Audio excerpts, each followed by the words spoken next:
Here we go. Yeah, here we go. Wait, take. Throw.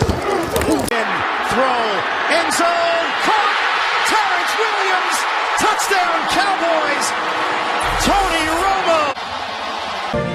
They go for the shotgun. Roger looks left. Fires it out there. Caught by Tony Hill. Touchdown, Cowboys. 15 to the 10, he'll score. Emmitt Smith dances to the end zone. The Cowboys have taken a 2-score lead. Play fake to throw it out of the end zone. Going way down the field for Michael Irvin, bumping and grinding at the 5. Oh, he's got it. Touchdown, Cowboys. Over the middle, caught by Witten, who loses his helmet but still keeps going. A penalty. All the pressure on the left side. He drops the ball, throws, caught, Witten. Touchdown. Big opening for Tony Dorsett. Look out, he's got great speed. 99 yards and a half. Dorsett down the sideline. Stays in bounds. Can you believe that? And short because they're 99 yards. Prescott able to get out of the end zone and now airs it out for Lamb. He's got it. He's gone. When he gets there, it's a touchdown, Cowboys. On top. You want to know what an all-pro looks like? Watch Michael Irvin here. He'll battle you all the way down the field. Motion on first down, Aikman. Harper. Was that beautiful? Touchdown, Dallas. Men on the rush. Pass is caught. Deflection. Touchdown. Cowboys win. Amari Cooper. Throws it down the field. It's caught at the 10. And this game is over. The Cowboys win it. C.D. Lamb. But no. But you understand, we do have one game left to play. Hey, fantastic. Every single one of you. I mean, I'm not just talking about these last 60 minutes.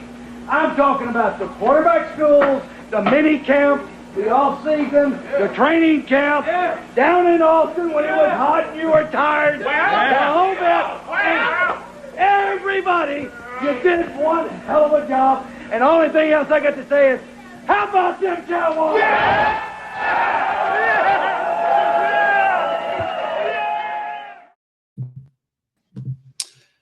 Cowboys Nation, welcome back to another episode of Sons of the Star. I am your host, Dallas. Joining me again, as always, is Cowboy Reg. Happy Tuesday, everybody. We are here live on X. If you have questions, comments, smack talk, celebration notes from the Cowboys' huge win on Sunday night / Monday morning. A 20-17 win over the Steelers. Cowboy Reg, how are we feeling? I'm feeling good after an extra day of sleep because that game ruined my sleep pattern for a couple days, but you know what? Oh, no. It was still easy to get up. It was still easy to get up after that win. But yeah, that's a tough one, man. That was late for us on the East Coast. Not as late for you, but for those of us on East Coast time, that was a 1 a.m., 1:30 a.m. post game. Try going to sleep after that win. Can't do it. Messed up. Yeah, that was the hard part, man. Is not only did it finish at 12:15, 1:15 your time, but like it was such exciting, win or lose. Like I knew watching it, and on that last drive, is I'm not going to be able to fall asleep after this because my heart rate was just through the roof. It was such a crazy ending, but luckily, like you said, it was a little easier to wake up yesterday morning with a victory. With that loss would have been absolutely devastating. But man, what a hell of a game for the Cowboys. The Cowboys improved to 3-2. Road Warriors, road dogs, 3-0 on the road this season, and just really a gutsy win. A lot of factors to come to play that we're going to talk about recapping this game, but truly, the Dallas Cowboys should not have won this game. They stole a game from the Steelers just after a very dramatic night, just a hell of a game and another game to add to this legendary rivalry that is against the Steelers. But we won't see him again, I don't think, for a few years. But man, what a hell of a game. So as always, let's talk about. Yeah, in 4 years. Yeah, so they don't play again for the 4 years? Yeah. Yeah, so that's too bad because this is I would love to play him again. Maybe not next year because it's a revenge game, but that was a fun one. Yeah. That was a fun one. Seconds away from a bad one. There's one way to play him, and that's both teams get to the Super Bowl. So that can happen within the next 4 years. We could play him again. Other than that, You might have to wait 4 years. We'll see. Yeah, so let's talk about our overreaction, underreaction from these games. This is a segment we do every week. So if you don't mind, I usually let you start, but I would like to start tonight. Yeah, because I'm pretty fired up about this. All right, let's hear it. My overreaction from this win over the Steelers was, again, same old song and dance. The Steelers were no good. You know, the Cowboys should have won this game. They're no good, blah, blah, blah. Justin Fields is no good. Their defense looked bad. That's part of it. The second part of it is I hear from Cowboys fans that they're not impressed with this win. They're just not impressed. They didn't look good, too many penalties, blah, blah, blah. What are you talking about? Let's go over this real quick. The Dallas Cowboys are 2-2. They struggled to get a win in New York, who nobody thinks is a good football team. Oh, by the way, they just got a big win in Seattle, so maybe they're not as bad as people thought. The Cowboys lose DeMarcus Lawrence and Micah Parsons. They're two top edge rushers, two of the best edge rushers in the entire NFL. Okay. They lose Brandon Cooks during their week, their wide receiver too. All right. They're down to their, not only that, Marshawn Nealon, a second-round draft pick, he goes down in the first quarter. So now you are down. Kalen Carson as well. I'm not done. If you don't mind, Cowboy Rich. I got you. At this point, I thought you were listing the whole roster. Carry on. Yeah. So you got and don't forget, Sam Williams went down at the beginning of the year. So you're down to your 5th and 6th string defensive ends. 5th and 6th string, okay? Kalen Carson doesn't play. We're already out Deron Bland. So you got Trayvon Diggs along with your 4th and 5th string cornerbacks. Okay. You got a defense that can't stop the run. You know, in the first 3 games of the year, we're the worst in the NFL in stopping the run. They got this new run scheme with Mike Zimmer. It's not working. This defense is horrendous. And now you are at your bare minimum. You barely have enough guys to fill up the roster. All right. Then you deal with an hour and a half rain delay, storm delay, lightning delay. The field is soaked. The Pittsburgh Steelers field staff does not put the tarp over the field because they know that benefits the Steelers. They're just going to run the ball down the Cowboys' throats. Now the Cowboys can't pass the ball. The Cowboys can't run the ball, right? We got no running back. So there is no way in hell the Cowboys win this game. And then to add on to that, they turn the ball over 3 times.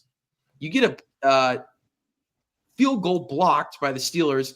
Everything was in the Steelers' favor. This was a Steelers win through and through. 17-13. That's it. They should win this game.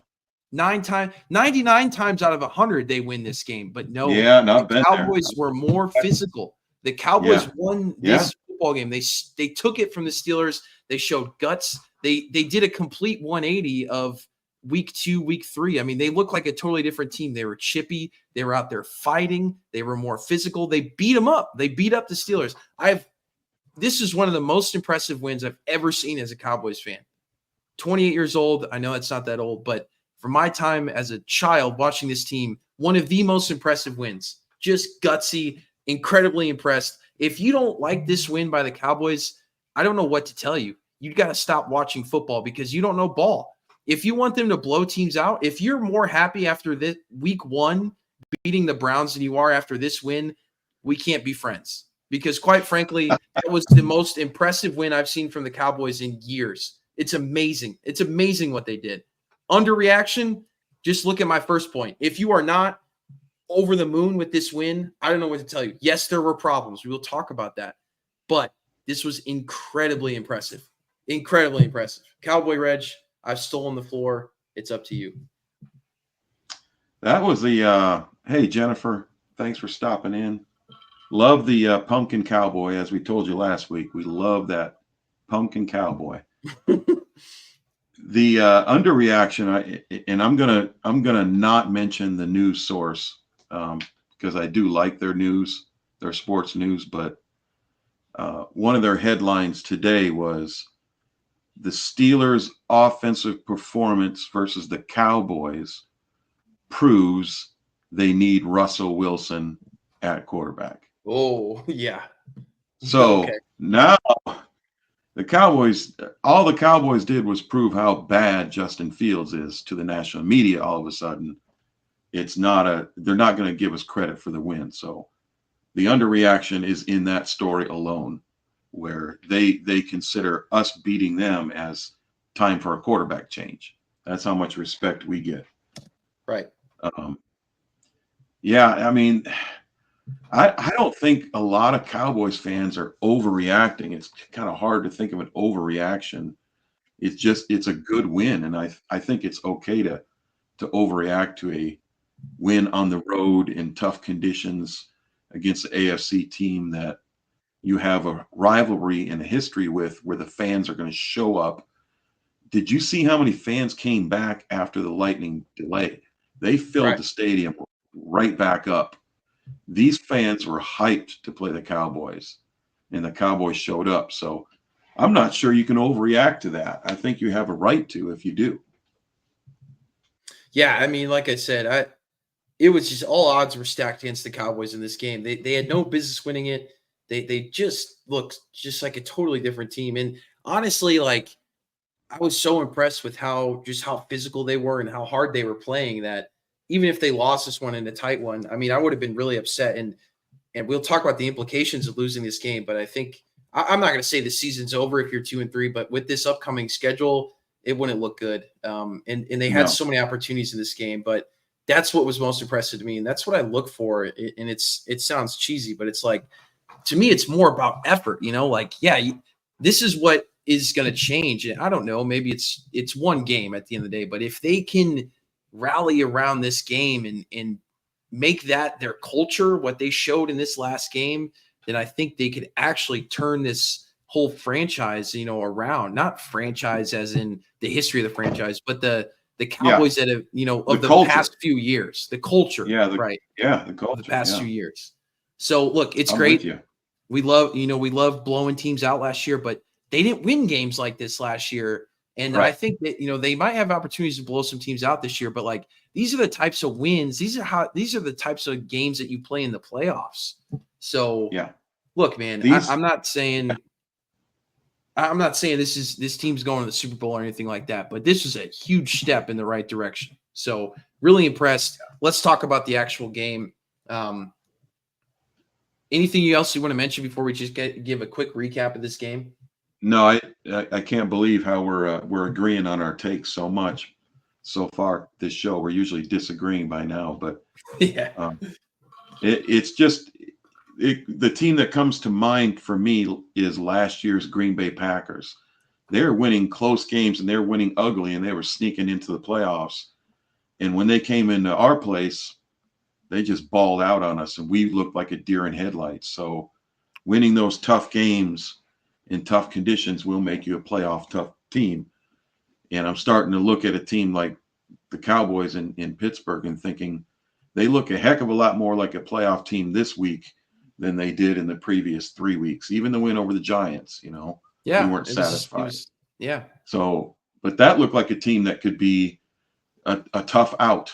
You don't want to play the way the Cowboys played that game. You don't want to play the Cowboys. No, because that was actually they never gave up, man. Yeah, and they went 90 yards in 3 minutes on the road to win that game with a touchdown, not a field goal. So, how many times did we do that last year? We didn't. We would win blowouts and we'd get blown out or lose. Exactly. We never won any of these types of games last year. So that's a huge step. We beat the Lions that way, but some would say we didn't. But we'll talk about that. We got plenty to talk about there. Jennifer says we need the physicality they showed Sunday, Monday at 100%. Yeah, just build on that. You have to build on that. Now they know that they can play like that. Just don't let that go. Remember that feeling.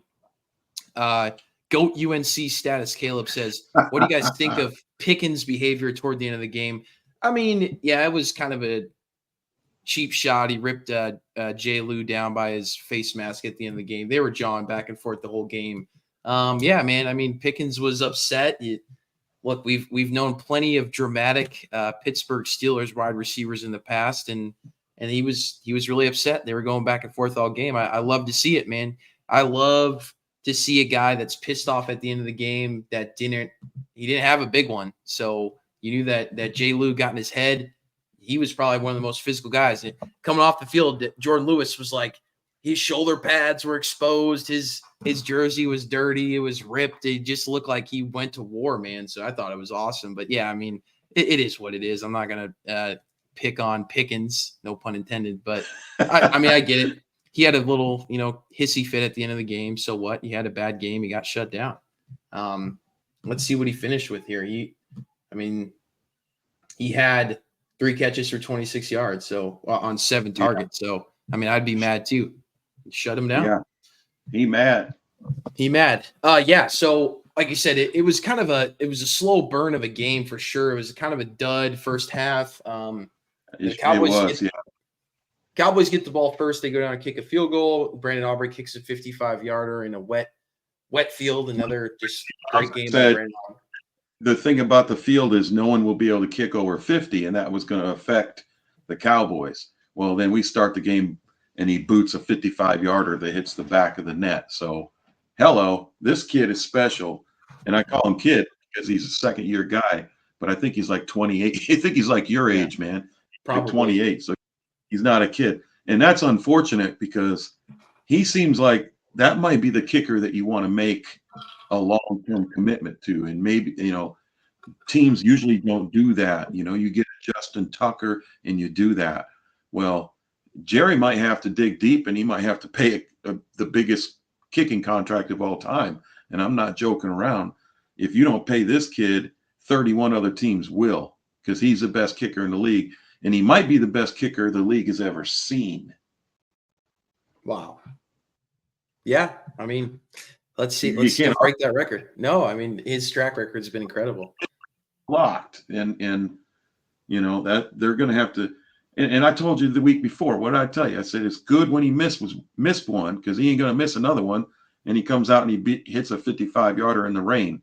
So you see, he refocused. Well, now he got a kick blocked. They're going to figure out what happened. Was he not kicking it high enough for how far they were out? Did he kick it too far to the left? Is he responsible? Is a kicker responsible if they overload one side? He probably is. Those are things we haven't talked about in the past. Brandon Aubrey has allowed us to talk about the kicking game. That's a very overlooked part of this. They call it football, right? I mean, how many points do we get off those field goals and extra points? So, what happened on that kick? And he's going to have to figure that out. That kick was way too short to be blocked. I think they were inside the 20, around the 20, right? Yeah, I can't remember the exact yardage, but it wasn't long. It wasn't one of those where it's like, well, it's super long, so you have to kick it low. That wasn't the case. So, yeah, it was more of, which I would even put less blame on Aubrey when it's that short. That's really just a blocking error because, like you said, I mean, if you kick a 60-yarder and it gets blocked, well, that's because you're kicking low because you're trying to kick the ball really far. I don't know. We'd have to look at it again, but I don't put the blame on. I hesitate to ever blame kickers for block kicks. It's really not their job. That's the job. That's why you got 9 guys out there blocking for them, or if it's a bad hold. But yeah, I blocked a kick once in high school, and the kicker hit me right in the face mask. Back on it. That was probably his fault. So I hate to disagree with you, but the dude hit me in the face mask. I don't think he was kicking the ball high enough. Just saying. Yeah, probably not. Probably not. Good call. Well, were you behind the line, or were you jumping up trying to block it, or did you make it to him near the kick? Yeah, I was bull rushing him, man. At that point, I thought I was close enough to maybe, jar the ball loose, and I started to lunge forward, and it just hit my face. It didn't catch. The coaches asked me, "You all right?" I was like, "It didn't catch any of my chin at all. It just hit me right in the whatever that fiberglass or plastic, whatever it is." Yeah. And the ball went backwards, and the guy started celebrating on me like I did something. But man, just hit me in the face. Awesome. That's awesome. Hey, way to use your head. Way to have your head in the game. That's right. That's good stuff, man. I didn't know that. It's just had your stats pulled up. It didn't show it. But yeah, Pittsburgh kicks a field goal to make it 3-3, and then Brandon Aubrey kicks a 33-yarder in the second quarter to go up 6-3. Like I said, 6-3 at half, kind of a dud defensive battle. I want Aubrey kicking from 60, If he's kicking for 33, you should have scored a touchdown. That's too close, man. They got to fix that. We'll get on to that later. Yeah, I mean, and then Pittsburgh, scores the first touchdown of the game in the third quarter. 16-yard pass from Justin Fields to Connor Hayward. Then the Cowboys immediately answer back with a touchdown of their own. Rico goes 22 yards from Dak The Prescott. emergence of Rico Dowdle. Yes. Emergence. I've been calling it for almost a full year, and they finally gave him the rock. We'll get to that later. Get on. Yeah, so, I mean, the fourth quarter is when this thing really heated up, and then the Cowboys take a 13-10 lead, but then the Steelers answer. They score to go up with 4 minutes and 56 seconds left. They go up 17-13 from a 6-yard pass to Pat Freiermuth from Justin Fields. So, yeah, like you said, you got 4 minutes, 56 seconds left. The Cowboys have to score a touchdown to win the game. We talked about the Aubrey block. At this point, we've had 3 turnovers, plenty of chances to score, specifically within the 30-yard line, the 25-yard line. So we'll get to that in a second. But really, this last drive, man, like you said, the Cowboys went 15 plays, 70 yards. And the biggest thing with this was they took up 4 minutes and 36 seconds. Pittsburgh had to use all their timeouts, and he had a 2-minute warning. So, like, not only was it a great game-winning drive, but they wasted all the clock. Pittsburgh had to use their timeouts, so they got the ball back with 20 seconds. So literally perfect. I mean, the way they did it was certainly not perfect, but if you were to script it up, I mean, other than scoring with 0 seconds left, which you don't want to do. I mean, I guess in that case it was 4th and goal, but I mean, it was kind of perfect, man. In a 4-yard touchdown pass to Jalen Tolbert, who just had an excellent game as well. But just really impressive. Like we said, Dak had 3 turnovers in this game.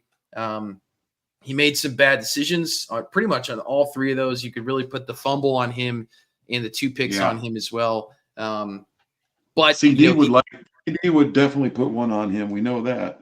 Yeah. So, but look, at the end of the game, Dak Prescott showed you why you're paying him what you are. He played hero ball. He let his team down.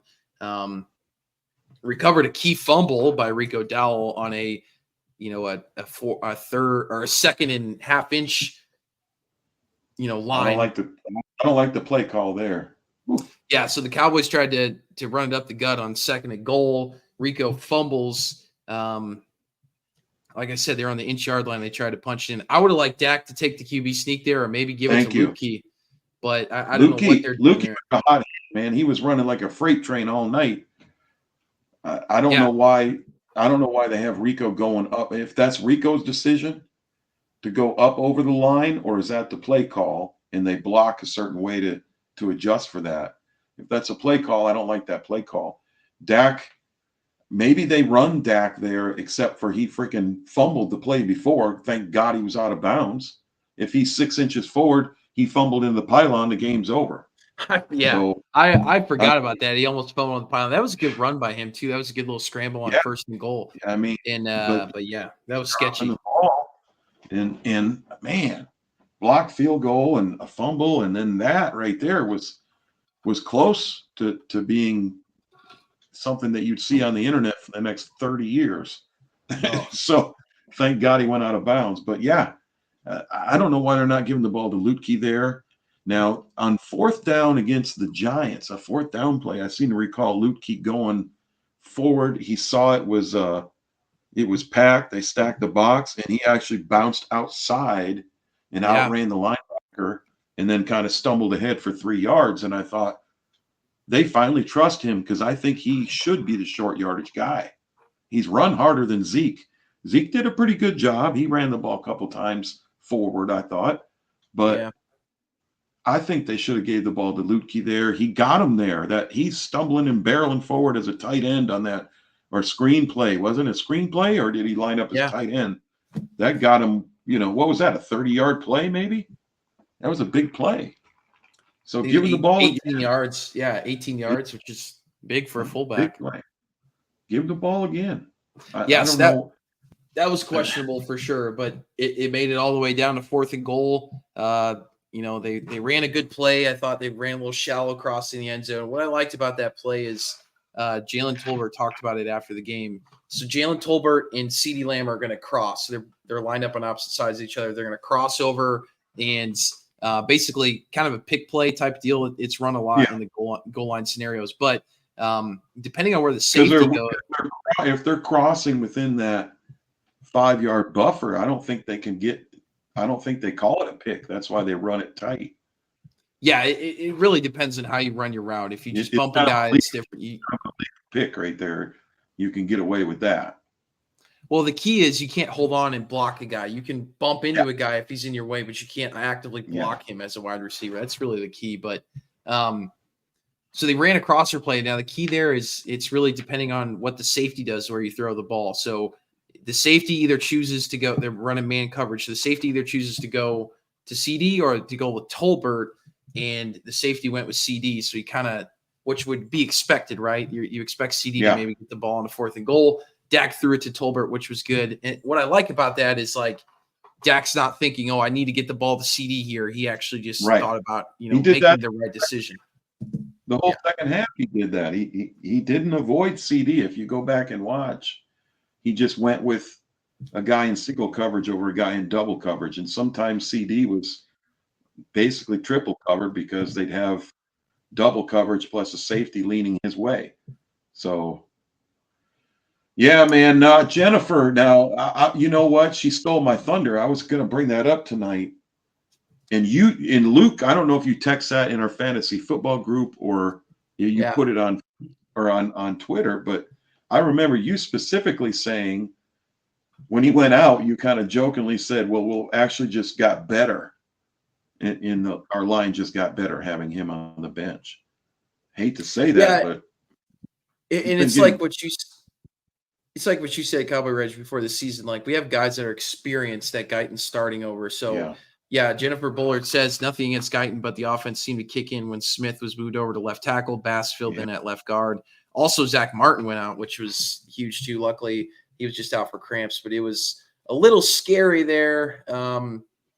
Brock Hoffman came in at right guard, and they held their own. I thought they played great, and they have good offensive line depth. These are guys that have played they've played solid snaps before. I expected Hoffman and Bass to be starters this year. So, we've talked it on our offseason show over and over again. We had them penciled in as starters. These guys, I don't lose sleep over having either one of them in a starting lineup. The only thing that concerns me is how hurt somebody is when they're out there, But Guyton, it seemed like he played extremely well in Cleveland. And I don't know if he did something on tape there or the team's caught on to something, because he has been a little bit of a liability in the last 4 games. And I'm a fan. And I think he's a long-term solution, so he needs to play. But maybe we're seeing he needs to rotate more with Hoffman and Bass a little bit.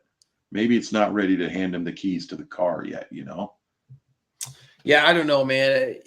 He's played a couple good games, decent games. He's held up, I guess, but he's had to play, he's had to go up against Myles Garrett, TJ Watt. So that's not easy to do. They've played good pass rushers. They've played good defenses. It's a lot to ask of a rookie to start at left tackle as a true rookie. I don't know what the long-term plan is there. I think this may – I don't want to call it a blessing in disguise because he could very well start next week. But I'd really like to see him not play next week and just see maybe we mix something else up and either he takes 2 weeks off and he's played some decent ball, look at the tape, try and make some improvements. Obviously, he struggles with, on the penalty side of things. So that's the killer too. That's my biggest complaint is just the penalties. But I believe that either Brock Hoffman or TJ Bass also had a penalty after that. So, no, Hoffman had a 15-yarder actually, which was bogus. All he did was get in somebody's face. That was a terrible penalty. That was terrible. The guy twisted somebody's leg, or he was putting his weight on a Cowboy, whatever. Hoffman got in his face. He kept his arms down, and I think he did what you want as a ref. I think he did what you want him to do. But let me just throw a wild card in the middle of this. Cooper Beebe has played extremely well. We all agree on that. Cooper Beebe can play guard. Hoffman can play center. Yeah. And they can move some chess pieces around. Cooper Beebe can play guard. That's what he is. This is the first time he's ever played center. So Hoffman has been working, and I think he worked with Dak in the offseason. They thought Hoffman was going to be the guy. Cooper Beebe just showed up and beat him out. Yeah, I don't think they would move him. Well, they definitely wouldn't move him. They wouldn't move him to guard, but they could maybe move him to left tackle. I don't know. Yeah, I mean, he's not going to play over Tyler Smith or Zach Martin. Yeah, Tyler Smith though. Can Tyler Smith play tackle? He's such a beast. I see what you're saying though. You could maybe move Tyler Smith over to left tackle and move Beebe into guard. I don't think that's a solution. I'm saying that the Cowboys, we should never lose sleep over one of our linemen being out. If we got one lineman out at all times, we're good. It's these. I don't know how we're winning, and you went into it a little bit. I don't know how we played this well with the defense depleted.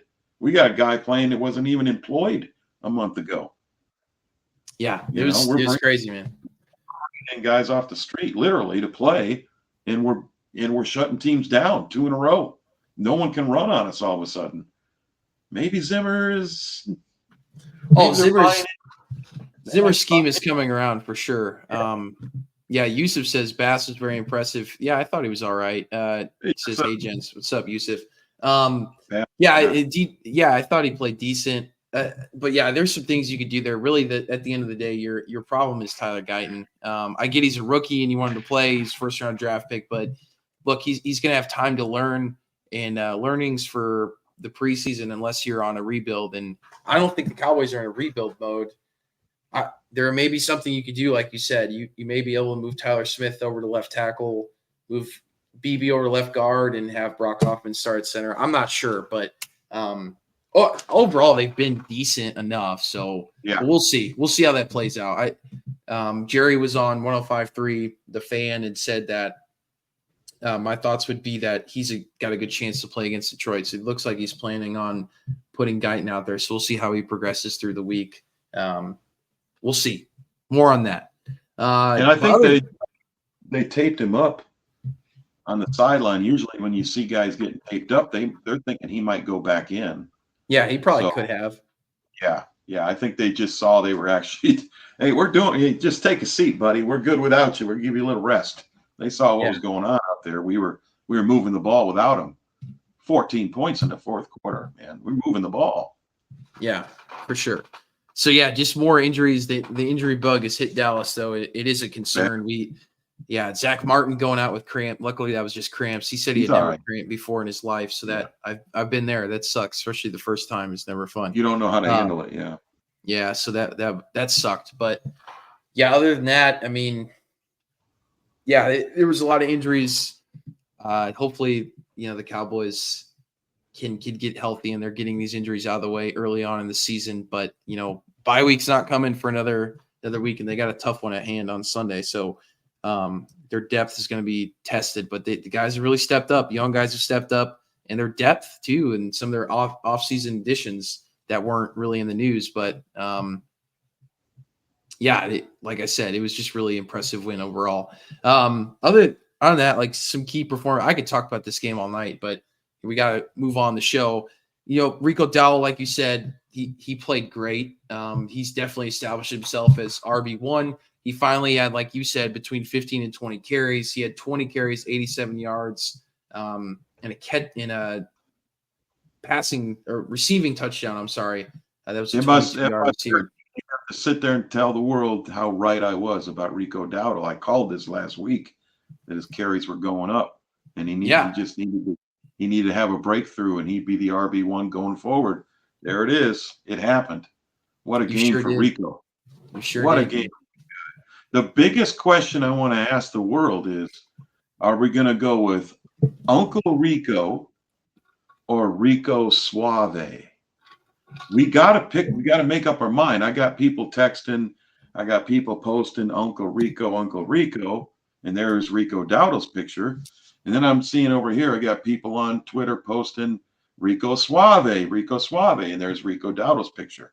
So we got to make up our mind, Cowboys Nation. What are we looking at here? Is it Rico Suave or is it Uncle Rico? Yusuf says Rico Suave. People want a real poll. There it is, Yusuf. Rico. Put it on there, man. Put it on Twitter. Put it on X.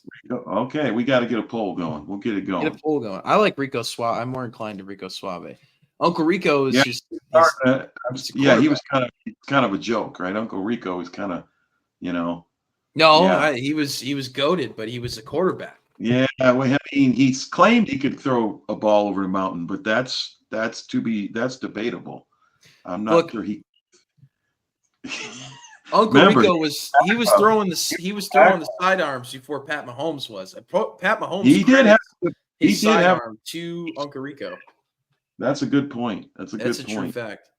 So, But yeah, I like Rico Suave. But yeah, he looked great. They gave him the ball like they should. He's definitely RB1. We did not see any Deuce Vaughn in this game. I don't even know if he played. He was inactive. He was inactive. That's the. I didn't even see that. Yeah, he's inactive before the game. And that's like that's a healthy scratch. Yeah. He wasn't hurt. Yeah, no, they're starting to see the writing on the wall. We've been calling for it for a while. We love you, Deuce, man, but this. I don't know if this league is for you, brother. It's a big man's league, and he's going down too easy and often, and it's never effort, but it just isn't working out. And you can see that. I'm not blaming this on Deuce, but they didn't have to distribute the ball to Deuce as well. And those extra carries went to Rico. And look what he did with them. He's got over 100 all-purpose yards. The touchdown catch that he had. It was incredible. There's a lot of players that don't make that catch. And he chose to roll on his back because he knew he wasn't going to get his feet down. And he also knew he didn't want the ball rolling around on the grass. So he rolled on his back, man. He made a wide receiver move. And that's the kind of stuff he did at South Carolina. So finally, this guy played in the SEC and he played well. They're finally giving him a chance after all these years. And I've been a big fan for a long time on the show. You know that. And now, good for Rico. There's no excuse he shouldn't get 20 carries in Detroit, against Detroit. This has got to be the new thing. He has established himself as RB1. No more, 10, 11 carries a game crap. It's time to give Rico the rock.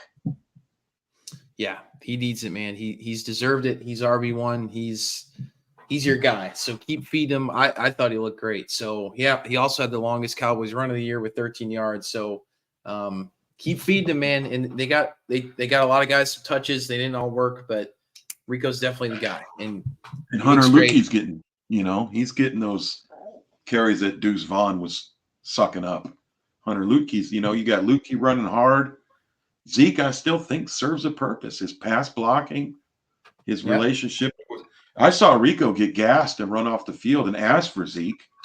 And Zeke ran right to Dak and asked him what they were doing. Dak said one or two words to him, and then Zeke was good to go. And it was like, I'm not sure that happens with Deuce Vaughn or somebody else running on the field, that it was that quick of an exchange and he knew what was going on. So I still think there's a purpose for Zeke. I still think he can run short yardage. I would rather have him running short yardage there when they had Rico jumping over the top and the collision happened. I never seen Zeke do that. Zeke's not jumping over the top. He's just tanking forward. And the jump over the top it's not ideal. I don't know what was going on there. And I mean, we'll never know, right? We probably never know, but is that a design play call or is that on Rico, who decided they were jumping up over the top like that? I almost think it's a design play. It's got to be the way the linemen are blocking that they go up and over, right? I don't know. Yeah, I think it is, but that's a running back thing for sure. So Rico looked great. Other than that, Linval Joseph, I thought, well, I guess we could talk about more of the offense first before we get to the defense. Jalen Tolbert really emerged too. He had 7 catches for 87 yards, obviously the game-winning touchdown, and a long 48-yard catch. Jake Ferguson's coming back into form. 6 catches for 70 yards. CD had a pretty pedestrian game for him, 5 catches for 62, but definitely still involved. Turpin had a great game, 4 catches for 50. That was great to see. Rico got used in the pass game, and our boy Brevin Spanford had a couple nice catches in the first catch of the game for the Cowboys, 13-yarder. He's getting a lot of time. They're starting to trust him, and I don't know. I'd like to.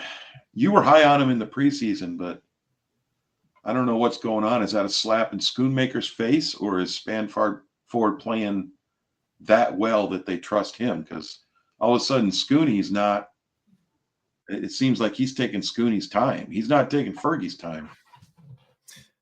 Yeah, I think the thing with Spanford is I think he's a much better catcher, receiver, potential than Schoonmaker has. And if he can come around as a blocker, I think he is a really strong option for tight end too. But that's what he's going to have to work on. I think he's been looking better on that front, but that's the key with Spanford is he's just he's more athletic. He's a better catcher. Yeah. So that, offensively, that was who were really the key performers. I mean, Dak had a big game stat-wise. He went 29 for 42, 352, 2 touchdowns, but the 2 interceptions were killer, and he had a fumble. So we've talked about the interceptions already. One of them was definitely miscommunication with CD, whether it was CD or Dak. We will never know. But either way, he was in double. There was 2 guys there, double coverage. The second throw.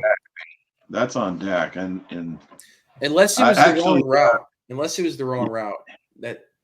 Even if it's the wrong route, he's thrown between. He's lucky that wasn't a pick 6, man. But all CD had to do was turn around. If he was supposed to if he's supposed to run a hook route or a jump ball, I don't know. You kind of got to look at the reaction there. CD mouthed off to him near the bench. Unfortunately, here we go again. I don't know. I saw a clip that said he was saying, to me, it looked like he was saying jump ball for I got you. Like it was his fault. Oh, okay. That's what I saw. Now there's different rumors going around. Then why would Dak ignore that? Why wouldn't he acknowledge him? I mean, whatever. But I don't like that throw. I didn't like the throw. I'm sorry. And what was I believe it was a 3rd down, so they didn't really need to. Yeah, he didn't need to throw that ball there. Yeah, that's a tough one. But yeah, I mean, Dak, he played hero ball at the end, but he did have other than the interceptions, he played great. I mean, the Cowboys offense, they moved the ball tremendously well. I mean, overall they had if he wants to start slinging it again and getting 350 and 2 tutties, we're going to forgive those interceptions. That's part of the game when you're slinging it.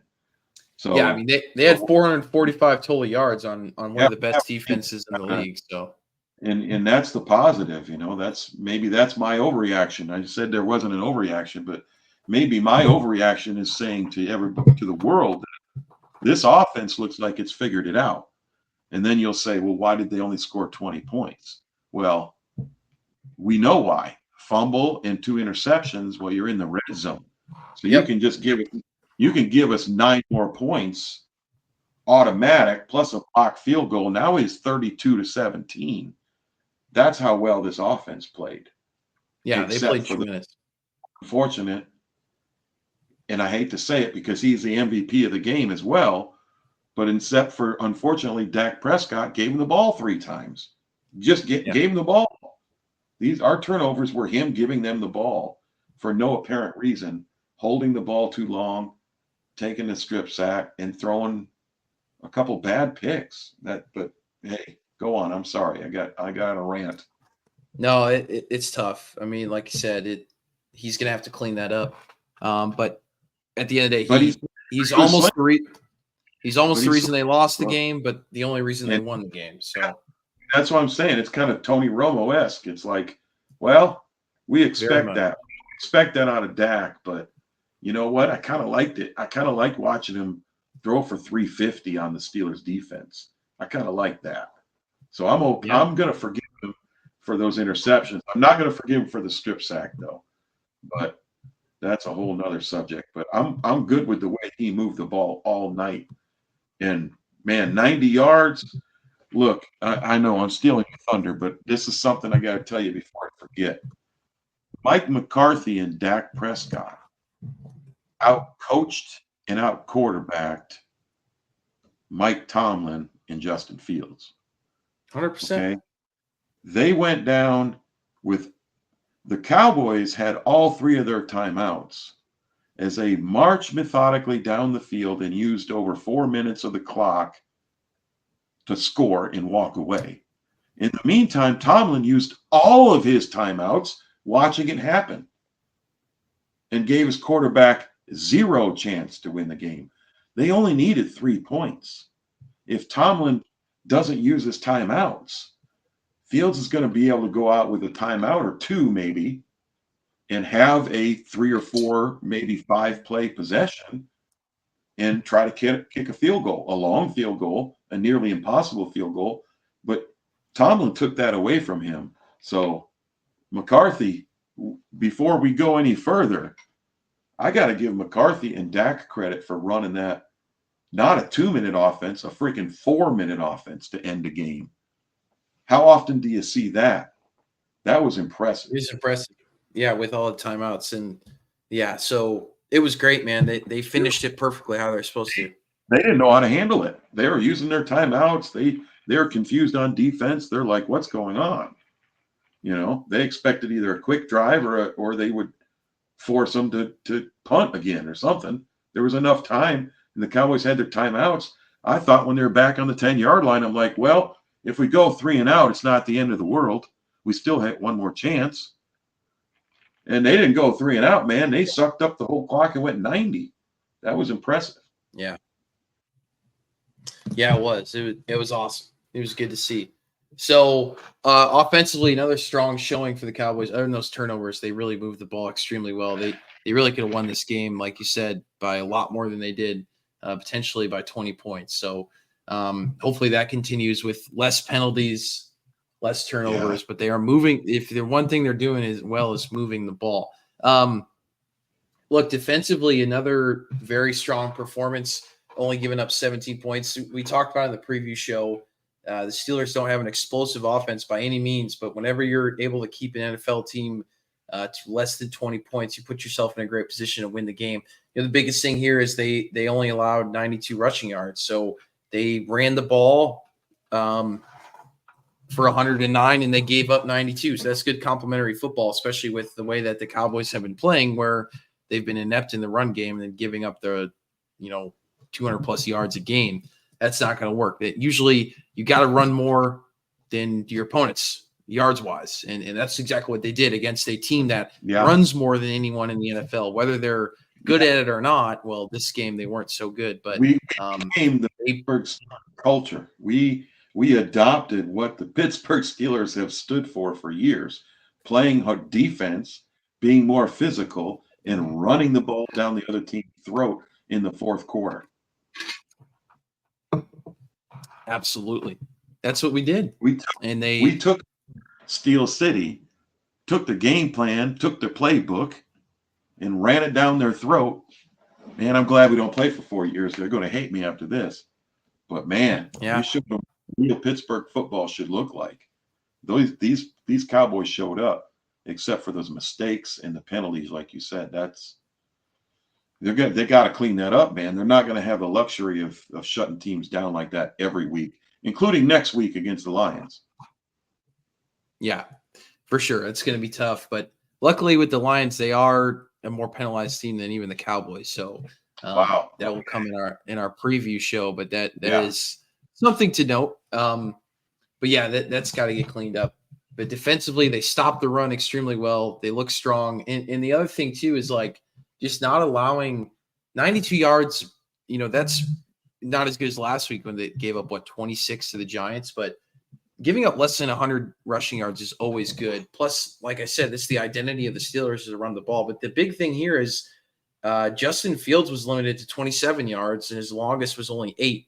That's huge. They didn't give up any big runs, big scrambles in Fields. I think I remember that play being first quarter. I think because I was ticked. I'm like, somebody spying him Why are in the first quarter are we like shocked that Fields is running the ball down the field, for 8 yards? So after that, Zimmer, somebody, Kendricks, I mean, we got to talk about his night too, but Zimmer and Kendricks all of a sudden got these boys playing what they want to be on defense, and I'm encouraged. Yeah, I don't know what turned around, but I mean, I think after 2 embarrassing weeks with the Ravens and Saints, look, we're not going to be.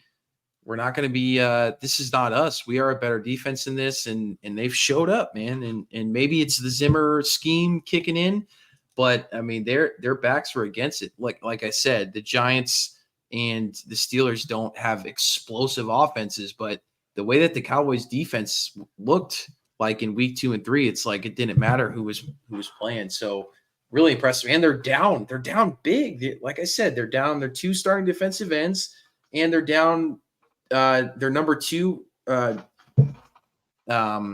maybe even their number 1 cornerback, Deron Bland from last year, obviously cornerback 1. And they're down Kalen Carson, who's their 3. Yeah. So just impressive, man. Receiving wise, they gave up 150 yards in the air, which again is pretty damn good, man. That's not a lot of yards at all. I don't know exactly where the league average is, but I would say it's hovering around 175, 200. So I would agree with it's that. probably 200. It's probably 200. Yeah. But yeah, I mean that's a great. The only thing they really didn't do was get any turnovers. So they had the one. They had to watch the garbage time turnover, but they did force one fumble on Justin Fields. He recovered it. That was close. McCarthy challenged that play, and which was stupid challenge. Yeah, they lost it. But they should have jumped on that. And a night that we were so physical, I can't remember who it was that fell on that ball for us and just let a guy half his size just take it away from him with one hand. And it was like, how do we not recover that ball? And that's one of those breaks that if we would have went our way, this might have been a blowout. And we couldn't get those breaks. Yeah, I don't know. Yusuf, I heard that rumor, and I mean, I don't know why would you play Bland before the bye week? I don't know if I like that. Yeah, Yusuf Dakuda says Stephen Jones said that Deron Bland might play this weekend. Thoughts? Yeah, like you said, Cowboy Reg, I don't know about that. Preseason, I think I said that when his injury came out that he might come back it's a strong maybe for the Lions, a very strong possibility for the Niners game. I agree with you, Cowboy Reg. Don't bring him out the week before a bye week. I mean, and we're not playing certainly use them.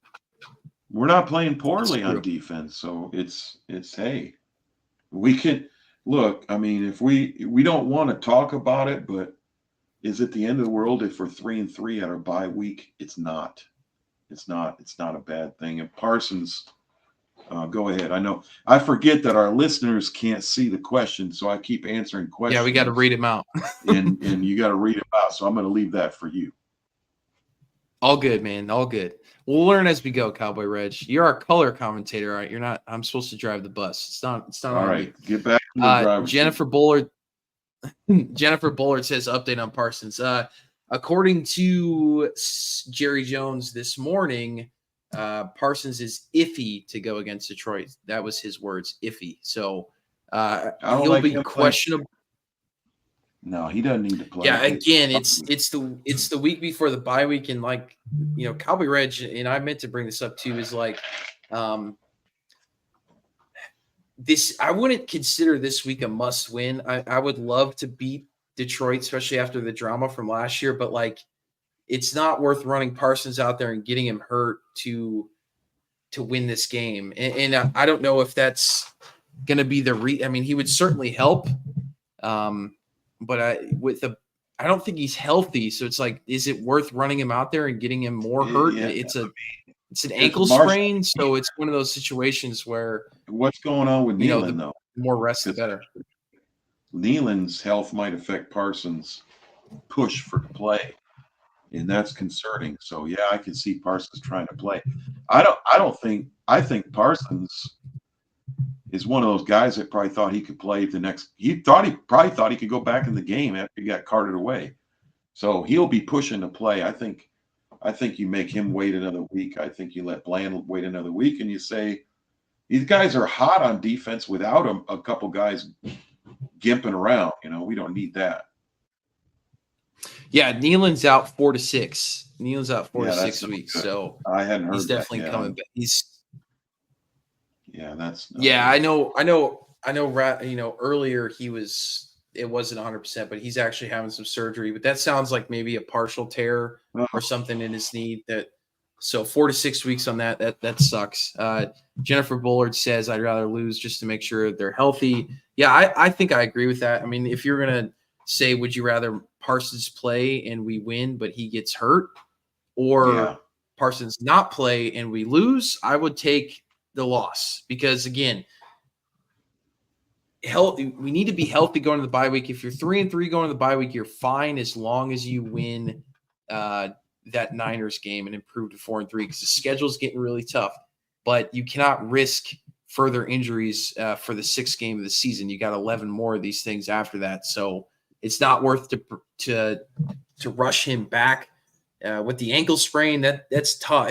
Ankle sprains are tough. I've had them. Most people have had them before. We don't have the same doctors that these NFL guys have had, but it's like one of those things where it's just tough. It's hard to say how jacked up that ankle is, but usually the more rest you can get, the better. With that bye week, you're talking really 3 weeks of rest.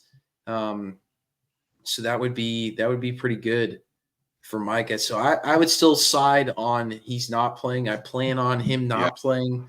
Be great if he did, but also I don't want him playing if he's hurt. Stephen Jones might have said Bland might play, but on Jerry's interview on 105.3 The Fan this morning, he said that I don't think he'll get there this week, talking about Deron Bland. So I wouldn't expect him to be healthy against Detroit. So we will talk about the injury report. Hopefully Kalen Carson's back. And that's the big one. I don't know. It's listed as a shoulder injury.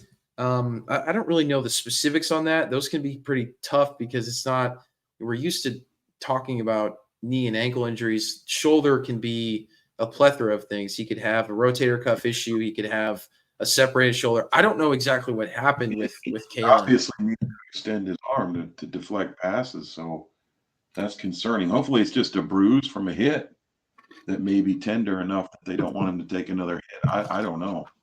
Yeah, we saw that with Gilliam. I haven't heard anybody concerned about him being long-term, so I'm thinking he's going to play, be an optimist. For sure.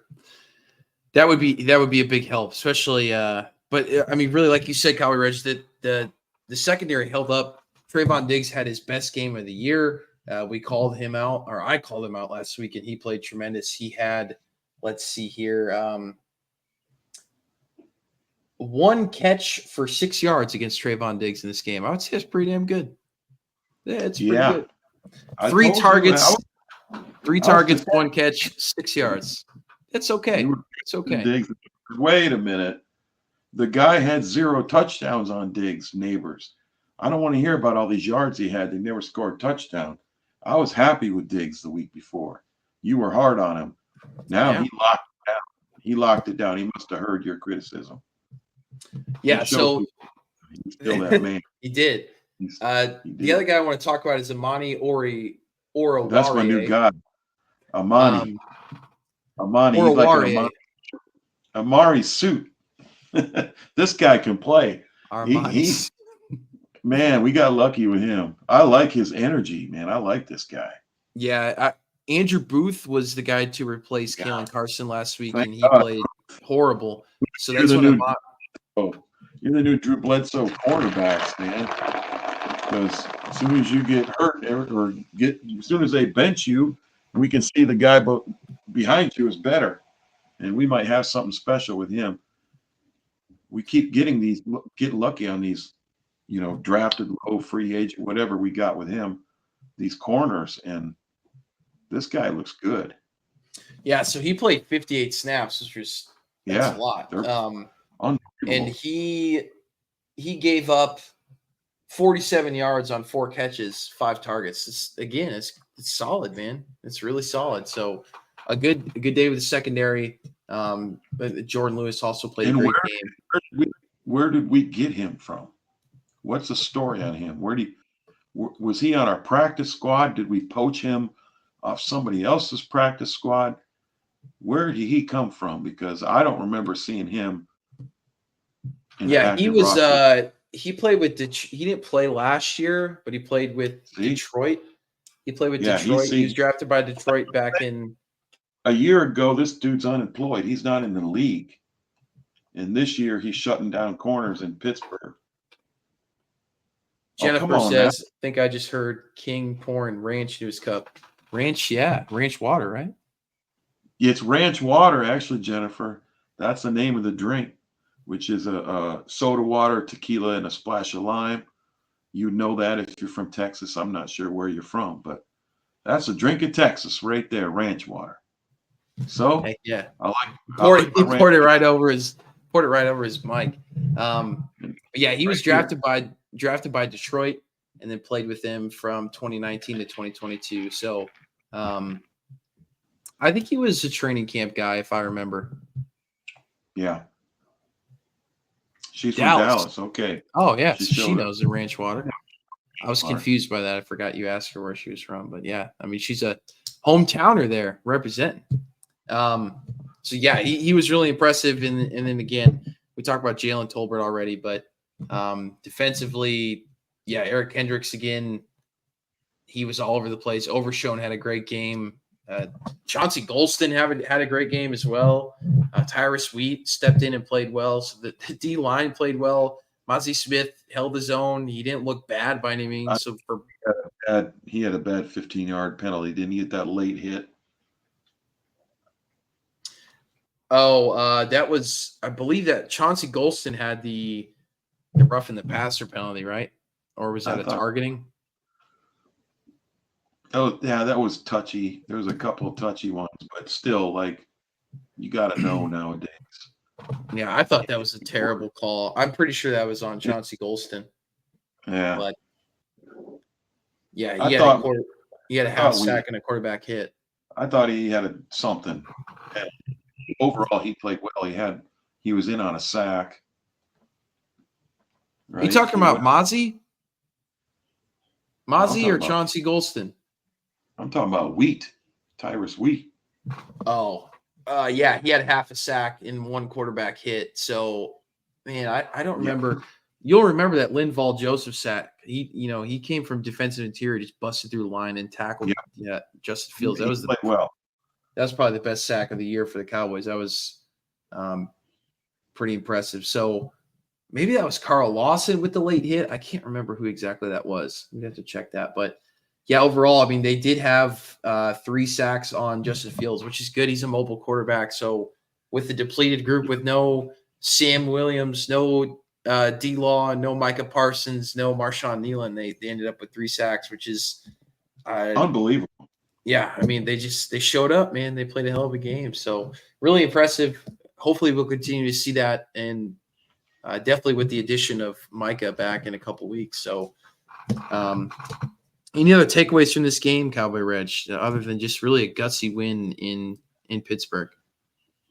Yeah, just a lot of history with me in my childhood watching those Steelers-Cowboys Super Bowls. So those games are always emotional when we match up, and they wore those traditional colors, and that game got my attention early. So that was a good win, very satisfying win. So good job. That's the brand of football we're going to play going forward. We're going to be all right. So it's a good win.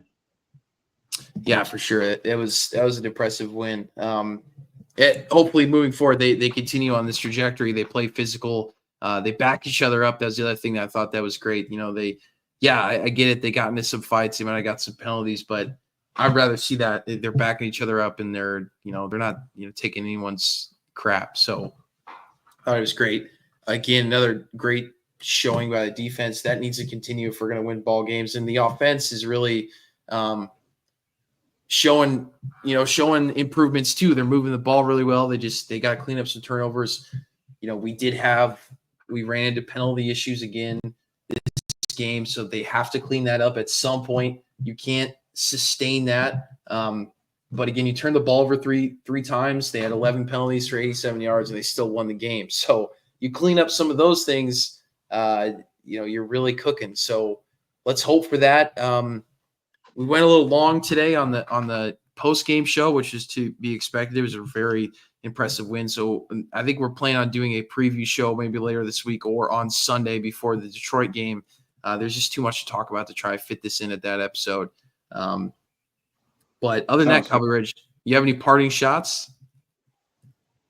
Oh, shots. No, just, great win. Let's savor it. And remember, we're going to, we want that victory in Detroit, but savor this one knowing that you're going in that bye week, either 3-3, 4-2, either way, we're in the mix and things are looking up and they figured some things out on defense. So you got to be happy with that win. I don't care how ugly it was with the turnovers and the penalties.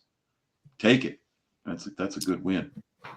Yeah, it was an awesome win. And the Cowboys are 3-2, and now they have a opportunity to really either improve to 4-2, or regardless of next week, you're going into the bye week at 500, which is never a bad thing. Especially with how turbulent this early season has been with the entire NFL. So you lose this game, I don't know how we're feeling right now, and that's really the biggest thing. We called last week against the Giants a must-win. This was really also a must-win against a really, I think, I don't know how good the Steelers are how good they are. I think they're still a playoff team at the end of the day, and they're one of the best defenses in the NFL. 5 power rankings all week. We saw the past couple weeks, Steelers in the top 5, everybody's power rankings. Now all of a sudden they need a quarterback change because they lost to the Cowboys. Yep, that'll do it.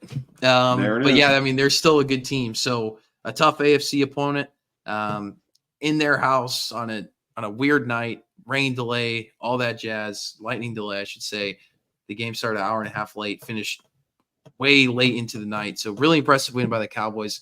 Let's keep the momentum going forward. We will break down the Detroit game later this week, possibly even Sunday right before the game. So hopefully we will see you all then. We will be live on X again to break down the Detroit game.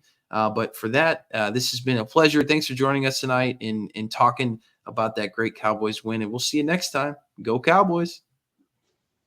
Go Cowboys. Later.